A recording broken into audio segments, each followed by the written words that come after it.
आप देख रहे हैं सलाम जी के प्रोग्राम और सलाम जी के प्रोग्राम लेकर मैं साहिल अमीन आपकी खिदमत में हाजिर हूं और मेरे साथ स्टेट में मेरा साथ निभा रहे हैं खुशामदीद आदाब। मैं हूं आसिफ रशीद। नाज़रीन मोहतरम, सलाम जी के प्रोग्राम जिस तरीके से आपको मालूम है कि इस प्रोग्राम में हम मुख्तलिफ मौज़ूआत पे बात करते हैं, देश दुनिया की खबरों पे भी बात होती है। इस प्रोग्राम में सियासी, समाजी और मजहबी मामलात पे भी बात होती है। लेकिन आज के प्रोग्राम में जहां हम किसानों की बात करेंगे और किसान जो लगातार दिल्ली के सरहदों के आसपास एहतजाजी मुजाहरे कर रहे हैं और मरकज़ी सरकार से मरकज़ी कवानीन जो ज़री कवानीन हैं उनको वापस लेने की मांग कर रहे हैं। लेकिन उसके साथ साथ जम्मू कश्मीर के अंदर डीडीसी इंतखाबात और डीडीसी इंतखाबात के नताइज कल सामने आए। तकरीबन नताइज जो है मुकम्मल हो चुके हैं, कुछ सीटों पर अभी आना बाकी है। उस हवाले से आज हम बात करेंगे किस तरीके का माहौल कल पूरे दिन जम्मू कश्मीर के अंदर बना था जब नताइज सामने आ रहे थे। जो कैंडिडेट्स जीत रहे थे उनके यहाँ किस तरीके से खुशी का माहौल था और किस तरीके से उनके हामियों ने अपनी खुशी का इजहार किया, वो भी हम आप तक पहुँचाएंगे। लेकिन सबसे पहले इस डीडीसी इंतखाब के हवाले से कुछ अहम बातें जो है वो आपको आसिफ बताएंगे और हम कोशिश करेंगे पूरे डिस्ट्रिक्ट वाइज आप तक पहुँचाने की कोशिश करेंगे कि हर ब्लॉक में किस कैंडिडेट ने कल जीत दर्ज की है। बिल्कुल, बाजी किसने मारी है इसके आहिस्ता आहिस्ता तस्वीर देर रात ही सही लेकिन साफ हो गई। और जम्मू सूबे के अंदर, कश्मीर वादी के अंदर क्या कुछ कहा रहा 24 घंटों के दौरान, जो हाल अहवाल जिस तरीके से कल 9 बजे काउंटिंग स्टार्ट हुई थी उसके बाद क्या कुछ नताइज रहे।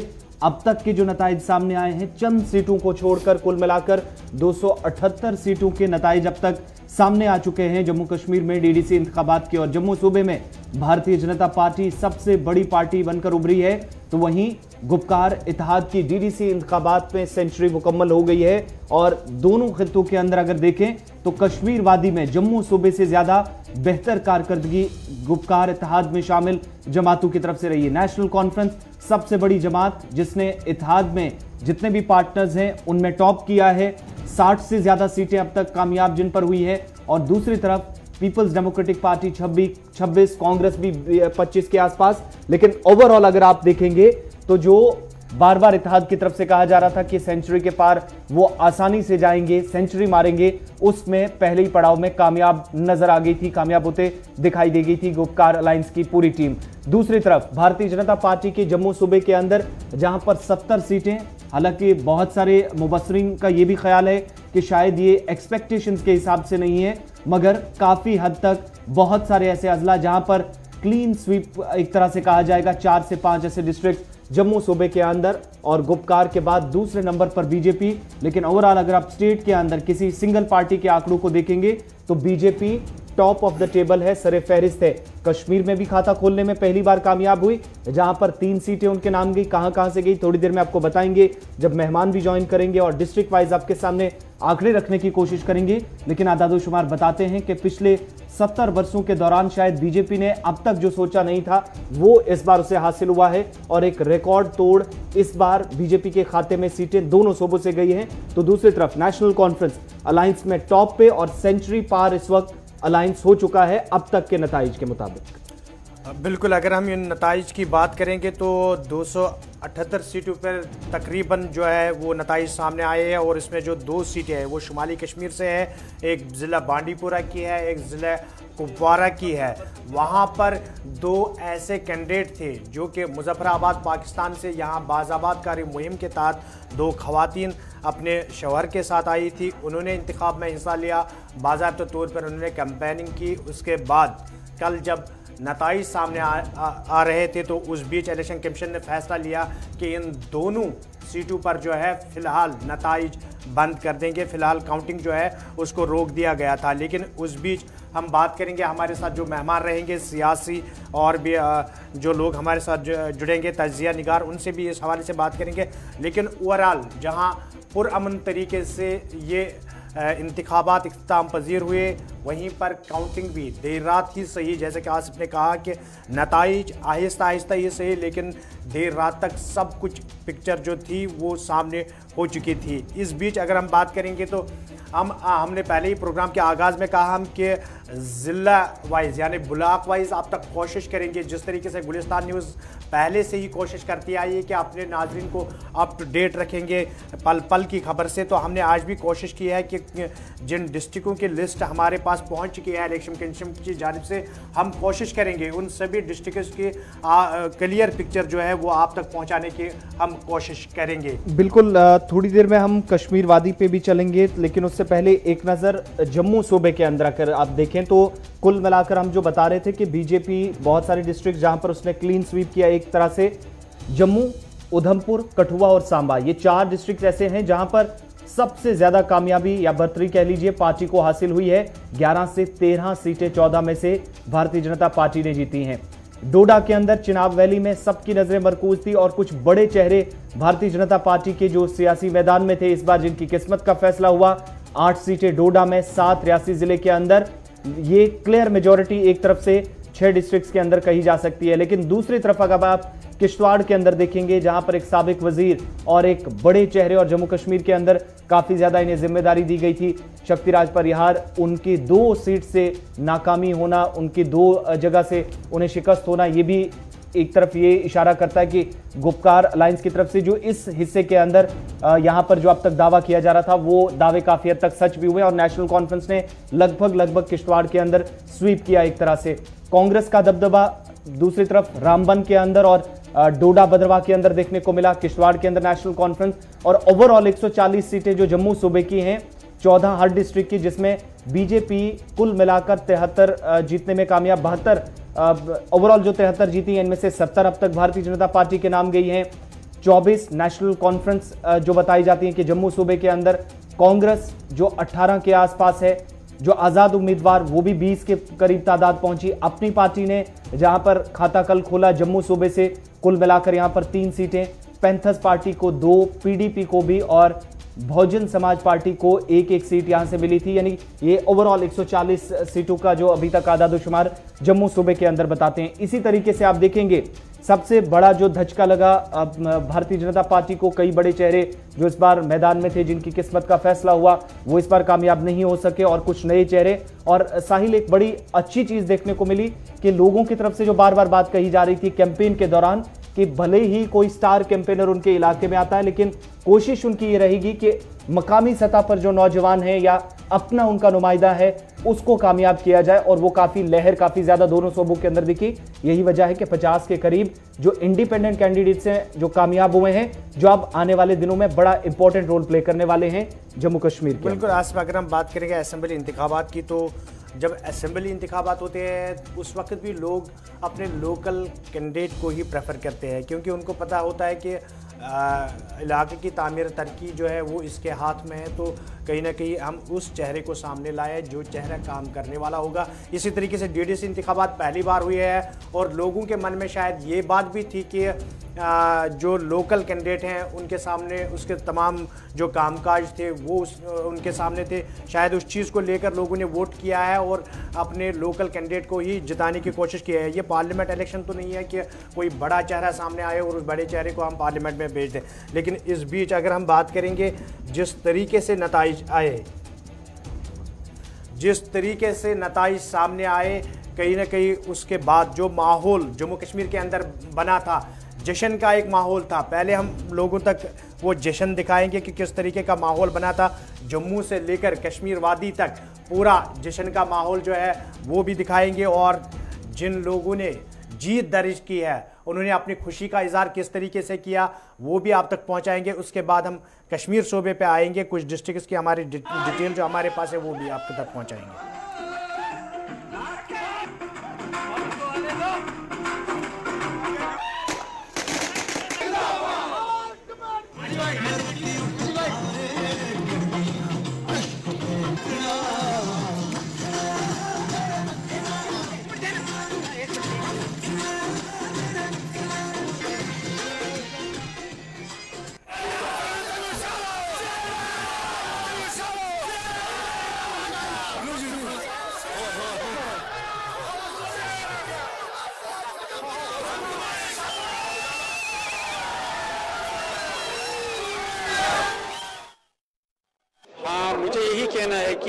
PAGG का हमें मैंडेट था, तो लोगों ने वोट दिए।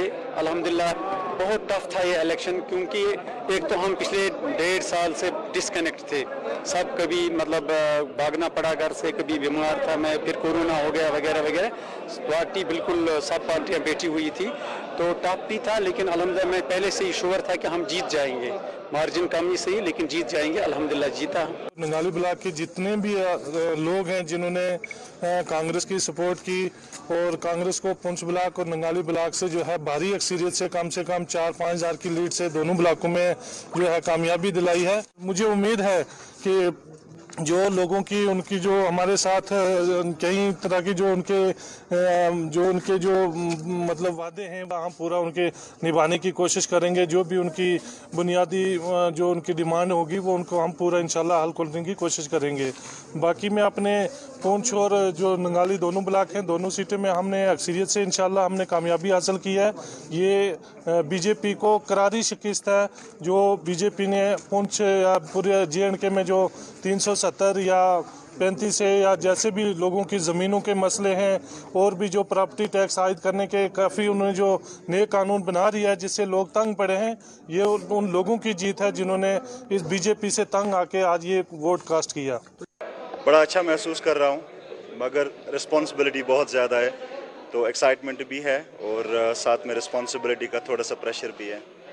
तो क्या कहेंगे इस हवाले से, राजवार इलाके में डेवलपमेंट के हवाले से अगर बात करें, टॉप वाटर से लेकर चोगुल तक क्या क्या डेवलपमेंट अभी पेंडिंग है जो आप करने जा रहे हैं? जिस तरह से लोगों ने सपोर्ट किया और अपने वोट्स दिए हैं, तो मेरे लिए लाजम बनता है कि वहाँ पे डेवलपमेंट करना, लेकिन अब ज़्यादा रिस्पॉन्सिबिलिटी हमारे लिए है कि जिस तरह से लोगों ने सपोर्ट किया, इस विंटर में सुबह 7 बजे निकलना, फिर वोट देना, सपोर्ट करना, दिन बहुत कम थे कैंपेनिंग के लिए, लेकिन जिन जिन जगहों पर हम गए हैं और हम बड़े शुक्रगुजार हैं सब लोगों के, राजवार अपर हो, लोअर हो और चोगल, शहलाल, हारनीपोरा और गनीपोरा, जितने भी हमारी कॉन्स्टिट्यूंसी टेरिटोरियल कॉन्स्टिट्यूंसीज़ में जितने भी इलाके हैं, उन सब के हम शुक्रगुजार हैं कि उन्होंने हमें कामयाब किया है। अब हमारी रिस्पॉन्सिबिलिटी है कि उन लोगों की डेवलपमेंट के लिए, उन लोगों की खैर सगाली के लिए काम करना, और जिन लोगों ने हमें वोट भी नहीं दिया है हम उनसे खफा नहीं। से डेमोक्रेसी, उनका भी हक बनता है किसको वो सिलेक्ट करें, किसको इलेक्ट करें और किसको वो रिजेक्ट करें। बट हम उन लोगों के भी शुक्रगुजार हैं जिन्होंने हमें वोट नहीं दिया। शायद उन्होंने ये नहीं समझा उस वक़्त की अब हम जो काम करने जा रहे हैं इंशाअल्लाह ताला, और उनको ये एहसास होना चाहिए पहले कि हमने अपना वोट इसे क्यों नहीं दिया था। कि आवाम DDC कॉन्स्टिट्यूंसी उसका और ख़ास करके पूरे पुंछ का शुक्रगुजार हूँ कि उन्होंने जो कुपकार अलायंस को मैंडेट यहाँ पे दिया है डिस्ट्रिक्ट पुंछ के अंदर, और मंडी कॉन्स्टिट्यूंसी के अंदर मैं तमाम अपने भाइयों का, बुज़ुर्गों का, साथियों का, पार्टी के वर्कर हजरात का, नौजवान साथियों का, उनका शुक्रगुजार हूँ कि उन्होंने जिस तरीके से इस इलेक्शन में परफॉर्मेंस की। मैं किसी एक पंचायत की, एक इलाके की बात नहीं करूँगा, पूरी की पूरी 17 पंचायतों में ज़बरदस्त वन साइडेड वोटिंग इन्होंने की। और जब ये इलेक्शन शुरू हुआ उसी वक्त लोगों ने मुझे ये कहा कि आप अपनी मदर को है इस इलेक्शन में उतारें, और उससे ज़्यादा मैं अपने आप को खुशकिस्मत समझता हूँ कि जो लोग। तो जश्न की तस्वीरें अलग अलग मकामात से तमाम पार्टियों ने अपने अपने हिसाब से इस मौके को भुनाने की कोशिश की, किसी ने कोई मौका नहीं छोड़ा। बीजेपी से लेकर इत्तेहाद तक और दूसरी तरफ अपनी पार्टी और आज़ाद उम्मीदवार अपने अपने तरीके से देर रात तक जश्न में डूबते नजर आए। और इस बीच तस्वीरें भी अलग अलग मकामात की उस वक्त से जब पहला नतीजा सामने आया था और वादी कश्मीर से पहली सीट का ऐलान हुआ था जो बीजेपी के नाम गई थी, तो तब से लेकर जो अब तक के नताइज सामने आए हैं, अलग अलग मकामात भी देर रात तक किस तरीके से सियासी रहनुमाओं की पहले तो धड़कनें बढ़ती रही, जैसे जैसे नतीजे सामने आ रहे थे पिक्चर क्लियर नहीं हो रही थी, लेकिन जैसे जैसे रात आगे बढ़ी और सुबह हुई तो बहुत सारे लोगों की किस्मत का फैसला हो चुका था। और अलग अलग मकामात की तस्वीरें भी आप साथ साथ देख रहे हैं। ये कल और आज के हम और देर रात के मिलाकर आपको बता रहे हैं कि कितना जोश और उत्साह देखा गया इन इंतखाबात को लेकर जमीनी सतह पर यूनियन टेरिटरी के अंदर। बिल्कुल, अभी कुछ देर पहले हमने अपने नाजरीन तक उन लोगों के साउंड बाइट भी पहुंचाई जो लोग जीत कर आए कल DDC इंतखाबात में, और उनके अल्फाज, उनकी बातें ये साफ दर्शाती थी कि उनके इरादे जो है वो मुसम्मम है, पुख्ता है कि लोगों ने उन्हें वोट दिया है और वो लोगों का काम यानी इलाकाई तामीर तरक्की को मद्देनज़र रखते हुए काम करेंगे। लेकिन शायद कल जश्न का माहौल था, जीत की खुशी थी, खुशी में इंसान कुछ भी बोल सकता है। जब जिम्मेदारी उनके कंधों पर आएगी तब सब चीज़ें जो है वो सामने आएंगी, क्या यकीनन वो काम कर पाएंगे या नहीं। लेकिन इस बीच अगर हम इस पूरे इंतखाबात और जश्न और नताइज की बात करेंगे तो ट्विटर भी काफ़ी सरगर्म रहा कल, और उमर अब्दुल्ला की जानिब से ट्विटर पर ट्वीट करते हुए क्या कुछ कहा गया और उसके साथ साथ पी चिदम्बरम साहब ने क्या कुछ कहा वो भी हम आप तक पहुंचाएंगे। बिल्कुल, उमर अब्दुल्ला का ट्वीट सबसे पहले आपको दिखा रहे हैं, जिन्होंने हालांकि स्टेटमेंट भी एक टीवी चैनल को दी, लेकिन साथ ही उन्होंने ट्वीट के जरिए कहा कि जो 5 अगस्त को 370 और 35 ख़त्म करने का या खुसूसी आईनी हैसियत जिसे मनसूख किया गया, ख़त्म किया गया, उसको लेकर लोगों ने नाराज़गी का इजहार किया और ये बीजेपी या बीजेपी की जो इत्तेहादी हैं उनके लिए एक क्लियर मैसेज है जो ट्वीट के जरिए उमर अब्दुल्ला दिखाना चाह रहे थे। और जो ट्रेंड्स आए हैं उससे साफ ये वाजे हो गया कि जम्मू कश्मीर की आवाम क्या चाहती है और 5 अगस्त के फैसले को वो मंजूर करती है या नहीं। दूसरी बात, दूसरा ट्वीट भी यहाँ पर बताएंगे, पीडीपी सदर महबूबा मुफ्ती का ट्वीट जो सामने आया है, जिन्होंने एक बार फिर हद तनकीद बनाया। जिस तरीके से लगातार आपको बता रहे थे कि हम महबूबा मुफ्ती सरगर्म थी, लगातार वो ट्वीट किए जा रही थी और जो उन्होंने देर रात, जब हालांकि उनकी पार्टी भी 26 तक पहुंची, उसके बाद भी उनके ट्वीट सामने आए और इसको भी एक बड़ी कामयाबी के तौर पर वो देखती हैं और उन्होंने एक के बाद एक 3 ट्वीट किए। कहा कि आज के जो डीडीसी इंतखाबी नताइज हैं इससे वाज़ेह हो गया है कि जम्मू कश्मीर के लोगों ने दफ़ा 370 के हटाने की हुकूमत के फैसले को, गैर आईनी फैसले को एक साथ मुस्तरद कर दिया और आवाम ने एक जज्बे के साथ पीएजीडी जो खुसूसी पोजीशन की बहाली के लिए जद्दोजहद कर रही है को कामयाबी दिलाएगी। दूसरी बात इन्होंने अपने ट्वीट में कही कि मुझे 3 बार गैर कानूनी तौर पर घर में नज़रबंद रखा गया। पीपल अलायंस के उम्मीदवारों को सरकारी गेस्ट हाउसों में बंद करके मुहिम चलाने की इजाज़त नहीं दी गई। इन तमाम रुकावटों के बावजूद पीएजीडी को शानदार कामयाबी और यह अनथक कोशिशों से हासिल की गई हम सब की एक बड़ी कामयाबी है। चौथी बात इन्होंने अपने ट्वीट में लिखी कि मरकजी सरकार और भाजपा की तरफ से पीडीपी को तोड़ने के बावजूद मेरे साथियों और कारकुनान ने दिन रात मेहनत करके पार्टी को कामयाबी दिलाई। मैं तहे दिल से उनका शुक्रिया अदा करती हूं। महबूबा मुफ्ती का ट्वीट। और तीसरा ट्वीट साबिक मरकजी वजीर पी चिदम्बरम का सामने आया है, जिन्होंने जम्मू कश्मीर के अंदर जो कल नताइज सामने आए हैं उन्होंने एक बार फिर बताया है कि किस तरीके से ये मुल्क मुखालिफ सरगर्मियों का इल्ज़ाम जिन पर लगाया जाता रहा उनको लेकर, या जो तकसीम करने की या पोलराइज करने की सियासत जम्मू कश्मीर के अंदर हुई, उस सब को कल के नतीजे जवाब देने के लिए शायद काफ़ी हैं। साहिल बिल्कुल बिल्कुल, जहां कल जश्न का माहौल ज़मीनी सतह पर देखा जा रहा था, वहीं पर ट्विटर पर भी काफ़ी चर्चा हो रही थी। रियासत के साबिक 2 वज़राए आला, जिनमें खातून वज़ीर आला महबूबा मुफ्ती उमर अब्दुल्ला और उसके साथ साथ कांग्रेस के सीनियर लीडर और साबिक़ा मरकज़ी वज़ीर भी पी चिदम्बरम साहब, वो भी ट्विटर पर आए, उन्होंने भी अपने ख्यालात का इज़हार किया। लेकिन इस बीच हमारे साथ भारतीय जनता पार्टी के तर्जमान ब्रिगेडियर अनिल गुप्ता फ़ोनलाइन पर मौजूद है। गुप्ता साहब, आपका खैर मकदम है। प्रोग्राम में डीडीसी इंतखाबात हुए, इंतखाबात के बाद कल नताइज सामने आए। सबसे पहले आपसे जानना चाहेंगे कि क्या भारतीय जनता पार्टी के लिए नताइज तसल्ली बख्श है या खामियां रही है कहीं पे? देखिए, भारतीय जनता पार्टी के लिए नताइज बिल्कुल ही अच्छे हैं। हम सेटिस्फाइड हैं, मुतमईन हैं, क्योंकि पूरी की पूरी अपोजिशन जो है, इंक्लूडिंग जम्मू बेस्ड जो पार्टीज हैं, वो भी भारतीय जनता पार्टी के खिलाफ लड़ रही थी। उसके बावजूद भारतीय जनता पार्टी ने 6 डिस्ट्रिक्ट के अंदर क्लीन स्वीप किया है, जो कि कम बात नहीं है। हम बहुत खुश हैं इससे और सबसे बड़ी खुशी हमारी ये है कि कश्मीर के अंदर कमल खिल चुका है और शुरुआत हो गई है। लोगों ने पहचान लिया है कि कौन सी पार्टी उनका साथ दे सकती है, क्योंकि गुपकार वाले जो हैं वो सिर्फ झूठे वादे, वादा खिलाफी और झूठे नैरेटिव्स, मनगढ़ंत नैरेटिव्स पे बिलीव करते हैं। उनकी पॉलिटिक्स उसी के अराउंड है। और आपने देख लिया किस प्रकार जो अवाम कह रहा था कि हम तरक्की के लिए, विकास के लिए वोट कर रहे हैं, अपनी बेसिक नीड्स के लिए वोट कर रहे हैं, आप उसी का नैरेटिव बदलकर ये कह रहे हैं कि ये 370 का रेफरेंडम है। बिल्कुल, उन लोगों ने जिनको वोट दिया है, ये उनको पहले दिन से उनके खिलाफ वादा खिलाफी कर रहे हैं जी। तो ये इनकी हकीकत है। तो लोग अच्छी तरह से जान जाएंगे। मुझे बड़ी खुशी है कि इस प्रकार का नतीजा गुप्ता है। साहब, लोग अच्छी तरह से जान जाएंगे, लेकिन लोग तो जान गए और गुपकार 100 का आंकड़ा भी पार कर गई कल। देखिए, गुपकार बनी किस लिए थी? उन्होंने कहा कि हम इलेक्शन लड़ना नहीं चाहते, लेकिन हम बीजेपी को हराने के लिए इलेक्शन लड़ रहे हैं। हराया इन्होंने बीजेपी को, बीजेपी का वजूद खत्म करना चाहते थे ये।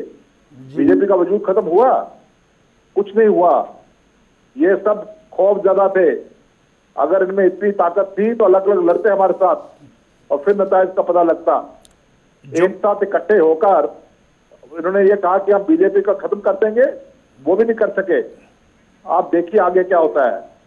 जम्मू गुप्ता साहब, एक चीज और भी, जिन 6 डिस्ट्रिक्ट्स का आपने जिक्र किया, मैं पहले भी आंकड़े बता चुका हूं। जम्मू, उधमपुर, कठुआ, सांबा, रियासी और डोडा में कमल खिला है और अच्छे से खिला है।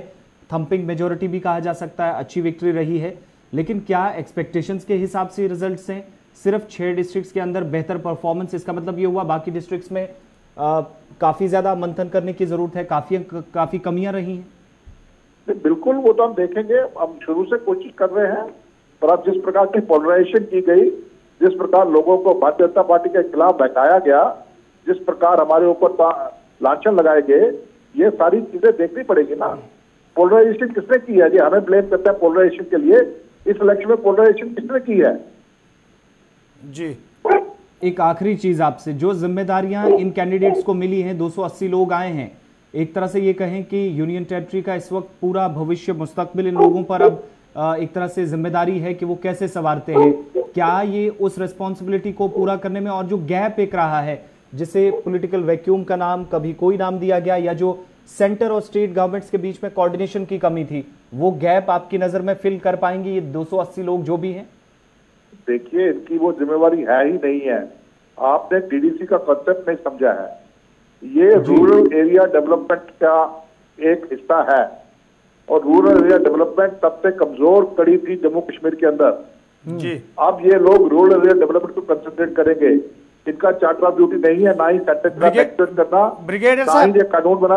ब्रिगेडियर साहब, बिल्कुल आपकी बात सही है कि ये रूरल एरिया की डेवलपमेंट करेंगे। तो जब ये डेवलपमेंट के लिए इलेक्शन था तो सियासी पार्टियां इसको इतना तोल क्यों दे रही है? सियासी पार्टी इसमें तोल देती है। इलेक्शन है, इलेक्शन जब है, पार्टी सिंबल पर इलेक्शन लड़ा जाता है, तो जब ये डेवलपमेंट को पार्टी लेकर है, सिंबल तो पर इलेक्शन डेवलपमेंट लड़ा को जाता लेकर है। ना ही कैंपेन में हमने देखा कि डेवलपमेंट के लेकर बीजेपी या किसी अन्य पार्टी ने बात की। जहां पर बीजेपी ने कैंपेन किया वहां पर गुपकार के खिलाफ किया। जहां पर गुपकार वालों ने अगर कहीं पे उनकी रैली हुई तो बीजेपी के खिलाफ हुआ। डेवलपमेंट को लेकर कहीं पे बात ही नहीं हुई आज तक। हमारा पूरा कैंपेन, आप मेरे कहा आपने कान या आंख बंद कर रखी थी, हमारा पूरा कैंपेन विकास के ऊपर था। अगर हमने गुपकार के खिलाफ बात भी कही तो हमने यही कहा कि पिछले 7 सालों में उन्होंने क्या किया आपके लिए, ये बताया हमने। और हमने विकास क्या किया, हमने वो गिन के दिखाया। लोगों ने विकास देखा है, इसलिए लोगों ने वोट किया है। चलिए, आपका बहुत शुक्रिया अनिल गुप्ता साहब, गुप्ता स्पोक्सपर्सन स्टेट बिल्कुल। भारतीय जनता पार्टी के। लेकिन अच्छी चीज ये है, पार्टियां भले ही कुछ कहें, वोटर ने जो फैसला किया है वो उसने वोटर डेवलपमेंट बिल्कुल के इश्यूज को जरूर सामने रखा। ये बड़ी बात है। कांग्रेस पार्टी के तर्जमान रविंदर शर्मा साहब भी हमारे साथ इस वक्त जुड़ चुके हैं। शर्मा साहब, प्रोग्राम में आपका खैर मकदम है। डीडीसी इंतखाबात हुए, नताइज सामने आए। सबसे पहले कांग्रेस किस हद तक मुतमईन है इन नताइज से जो कांग्रेस के हक में आए? देखिए, कुल मिलाकर के ये मैं बताऊं कि कांग्रेस और गुपकार अलायंस की सीट शेयरिंग थी। जब सीट्स को गिना जाता है तो ये नहीं जानते कि यहाँ पे नेशनल कॉन्फ्रेंस या पीडीपी का कैंडिडेट जीता है, जहाँ दूसरी अलायंस पार्टनर्स का जीता है, वहां पे सीट हमने छोड़ी थी मैक्सिमम जगह। और कुल मिलाकर के 119 के करीब आंकड़ा जो है वो गुपकार अलायंस और कांग्रेस का मिलके बनता है। और इसलिए कई जगह पे तो कांग्रेस तो कश्मीर वादी में 1/4 सीटों पे ही जो है वो चुनाव लड़ी। यहाँ पे कई सीट शेयरिंग थी, सीट छोड़नी पड़ी। यहाँ कई फ्रेंडली कुछ जगह पे कंटेस्ट है।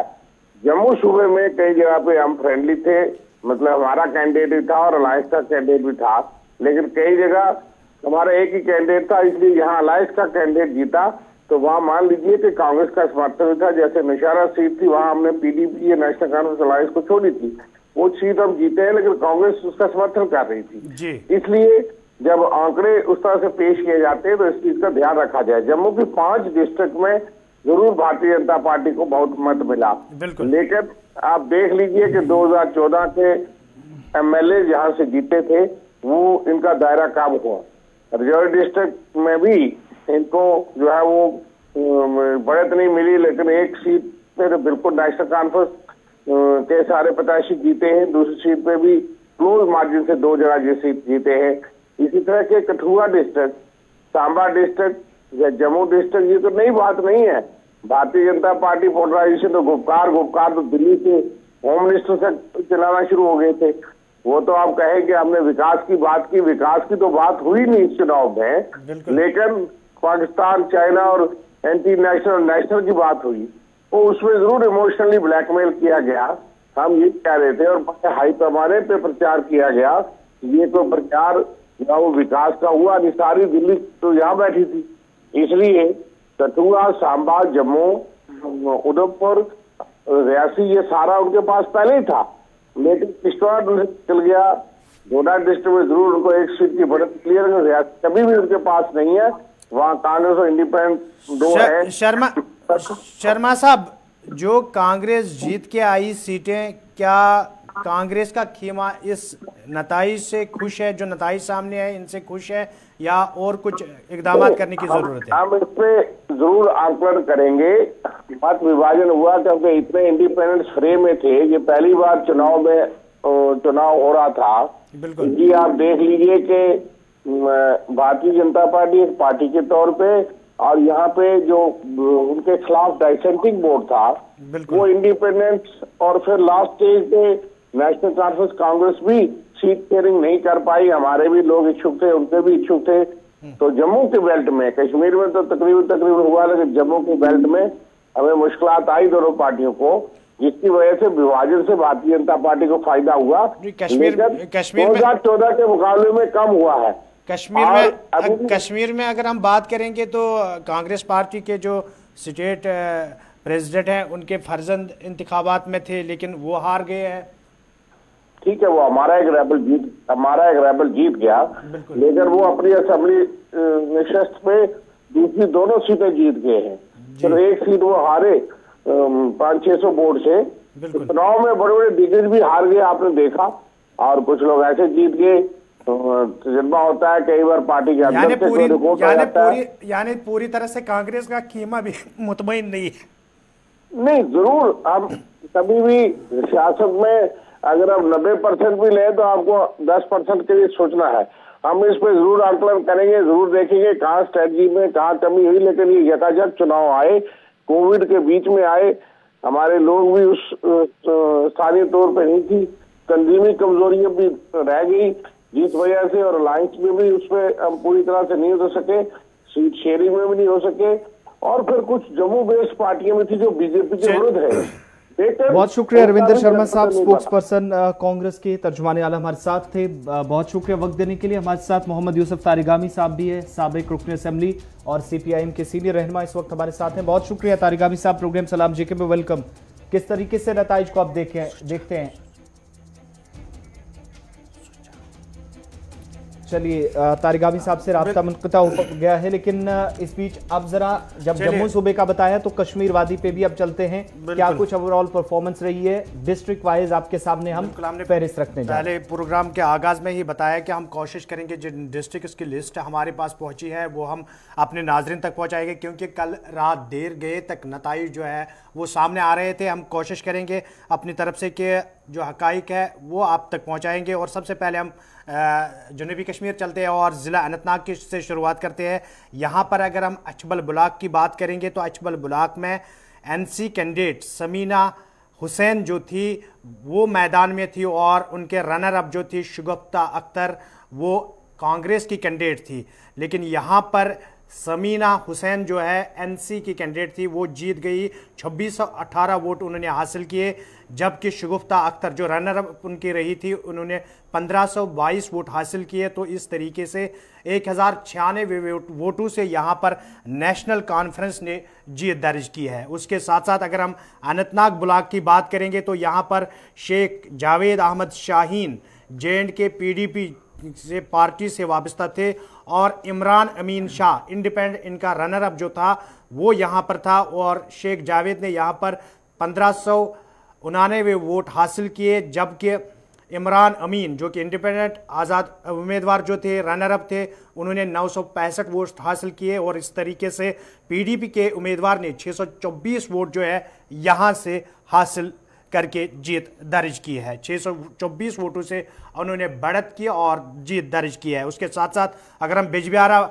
ब्लॉक की बात करेंगे, तसद्दुक हुसैन भट्ट पीडीपी के जो यहाँ पर कैंडिडेट थे, उनका रनर अप रहा तारिक अहमद शाह इंडिपेंडेंट। तसद्दुक हुसैन ने 2101 वोट हासिल किए, जबकि तारिक अहमद ने 767 वोट जो है वो हासिल किए। इस तरीके से 1333 वोटों से यहाँ पर तसद्दुक हुसैन ने जीत दर्ज की। और अगर हम ब्रैंक ब्लॉक की बात करेंगे तो यहाँ पर मुनीरा अख्तर एनसी की जो कैंडिडेट थी, उनके रनर अप रही है उर्फी जान जो कांग्रेस पार्टी की थी, और मुनीरा अख्तर ने 3814 वोट हासिल किए, जबकि उर्फी जान ने 2613 वोट हासिल किए। इस तरीके से 1201 वोटों से मुनीरा अख्तर ने यहाँ पर जीत दर्ज की है। और अनंतनाग के दशनीपुरा इलाके की बात करेंगे तो निसार अहमद मीर जो कि एनसी कैंडिडेट यहाँ पर थे, और उनका रनर अप बशीर अहमद खान जे के अपनी पार्टी यानी जम्मू कश्मीर अपनी पार्टी का जो कैंडिडेट था वो रनर अप रहा। और यहाँ पर निसार अहमद मीर ने 2425 वोट हासिल किए, जबकि बशीर अहमद ने 2070 वोट हासिल किए। और इस तरीके से नेशनल कॉन्फ्रेंस के कैंडिडेट निसार अहमद ने 355 वोटों से यहाँ पर जीत दर्ज की है। अगर हम हिल्लर ब्लॉक की बात करेंगे तो यहाँ पर अख्तर हुसैन जो है वो इंडियन नेशनल कांग्रेस के कैंडिडेट थे, और उनका रनर अप जो रहा वो रहा फारूक अहमद गनाई जो कि इंडिपेंडेंट था। और अख्तर हुसैन ने यहाँ पर 2242 वोट हासिल किए, जबकि फारूक अहमद गनाई ने 1126 वोट हासिल किए। और इस तरीके से 1116 वोटों से हिल्लर जो ब्लॉक है यहाँ की सीट कांग्रेस के खाते में चली गई है। और उसके साथ साथ अगर हम खौरीपुरा ब्लॉक की बात करेंगे तो खौरीपुरा में मिसरा बानो जो कि नेशनल कॉन्फ्रेंस की कैंडिडेट थी, और उसके साथ साथ अगर हम बात करेंगे उसके रनर अप जो रही है रूबी जान जम्मू कश्मीर अपनी पार्टी की, तो मिसरा बानो ने यहाँ पर 4144 वोट हासिल किए, जबकि रूबी जान ने 1970 वोट हासिल किए। और इस तरीके से 2175 वोटों से यहाँ पर नेशनल कॉन्फ्रेंस ने जीत दर्ज की है। अगर हम लारनू ब्लॉक की बात करेंगे तो यहाँ पर खालिदा बीबी पीपल्स डेमोक्रेटिक पार्टी के कैंडिडेट थी, उनके रनर अप रही साजिदा बेगम जो कि आज़ाद उम्मीदवार के तौर पर यहाँ पर खड़ी थी। तो खालिदा बीबी ने 4580 वोट हासिल किए, जबकि साजिदा बेगम ने 4573 वोट हासिल किए। और इस तरीके से 7 वोटों से यहाँ पर खालिदा बीबी ने जीत दर्ज की है। अगर हम पहलगाम ब्लॉक की बात करें तो यहाँ पर मोहम्मद यूसुफ गोरसी जो कि एनसी कैंडिडेट थे, और उनका रनर अप गुल मोहम्मद कोहली जम्मू कश्मीर अपनी पार्टी के कैंडिडेट जो थे वो यहाँ पर रनर अप रहे। और मोहम्मद यूसुफ गोरसी ने यहाँ पर 4756 वोट जो है वो हासिल किए, और गुल मोहम्मद कोहली ने 1861 वोट हासिल किए। और इस तरीके से 2895 वोटों से यहाँ पर नेशनल कॉन्फ्रेंस के उम्मीदवार ने जीत दर्ज की है। अगर हम सागाम ब्लॉक की बात करेंगे तो सागाम ब्लॉक में मोहम्मद सलीम परे एनसी कैंडिडेट जो थे, और उनका रनर अप अनीसुल इस्लाम जम्मू कश्मीर अपनी पार्टी जिन पे इलेक्शन के दौरान हमला भी हुआ था वो यहाँ पर रनर अप रहे। और मोहम्मद सलीम परे ने यहाँ पर 2172 वोट हासिल किए, जबकि अनीसुल इस्लाम ने 1417 वोट हासिल किए। और इस तरीके से 755 वोटों से यहाँ पर मोहम्मद सलीम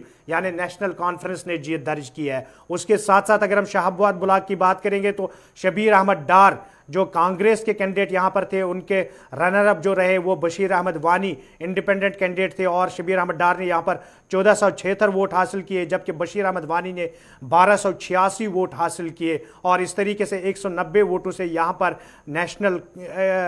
इंडियन नेशनल कांग्रेस ने जीत दर्ज की है। इसके साथ साथ अगर हम शांगस ब्लॉक की बात करेंगे तो सबद गुलजार यानी साबिक एमएलए शांगस जो है गुलजार अहमद वानी, उनकी दफ्तर जो है सबद गुलजार वो यहाँ पर कैंडिडेट थी, और उनके रनर अप जो थे वो सलमा लतीफ़ थी इंडिपेंडेंट कैंडिडेट। और सबद गुलजार ने यहाँ पर 5506 वोट हासिल किए, जबकि उनके रनर अप जो सलमा लतीफ़ थी उन्होंने 3934 वोट हासिल किए। और इस तरीके से 1572 वोटों से यहाँ पर कांग्रेस के कैंडिडेट सबद गुलजार ने जीत दर्ज की है। इसके साथ साथ इसके साथ साथ अगर हम बात करेंगे वेरनाग ब्लॉक की, तो यहाँ पर पीर शहबाज अहमद जो इंडिपेंडेंट कैंडिडेट थे, उनके मद्दे मुकाबल जो थे नसीर अहमद मीर, यानी जम्मू कश्मीर कांग्रेस पार्टी के सदर गुलाम अहमद मीर के फर्जंद यहाँ पर उनके मद्दे मुकाबल थे। लेकिन यहाँ पर पीर शहबाज अहमद जो इंडिपेंडेंट थे, उन्होंने 4734 वोट हासिल किए, जबकि नसीर अहमद मीर ने 4095 वोट हासिल किए। और इस तरीके से 639 वोटों से पीर शहबाज ने यहाँ पर आज़ाद उम्मीदवार ने यहाँ पर जीत दर्ज की। और आखिर पर ज़िला अनंतनाग की अगर हम बात करेंगे तो वेसू ब्लॉक की बात करेंगे, जहाँ पर बिलाल अहमद देवा इंडिपेंडेंट कैंडिडेट थे और उनके मद्दे मुकाबल मुद्दस्सिर रशीद मीर जम्मू कश्मीर अपनी पार्टी के कैंडिडेट जो है वो रनर अप रहे। यहाँ पर बिलाल अहमद देवा ने 1780 वोट हासिल किए, जबकि मुद्दस्सिर अहमद मीर ने 1744 वोट हासिल किए। और इस तरीके से 35 वोटों से यहाँ पर बिलाल अहमद देवा ने जीत दर्ज की है। ये जनूबी कश्मीर के अनंतनाग के तफसीलात हम आप तक पहुंचा रहे थे। और भी हमारे पास डिस्ट्रिक्ट्स हैं जहां पर हम गांदरबल और दूसरे सूबे के जो जितने भी अजला हैं वो तफसीलात आप तक पहुंचाने की कोशिश करेंगे। लेकिन यहां पर रुकेंगे एक छोटे से तिजारती वक्फे के लिए, और तिजारती वक्फे के फौरन बाद हम हाजिर होंगे। उसके बाद हम दूसरे मुद्दों पर आएंगे और भी डिस्ट्रिक्ट्स हमारे पास है जिनकी तफसीलात हम तक पहुंच चुकी है, वो हम आप तक पहुंचाएंगे।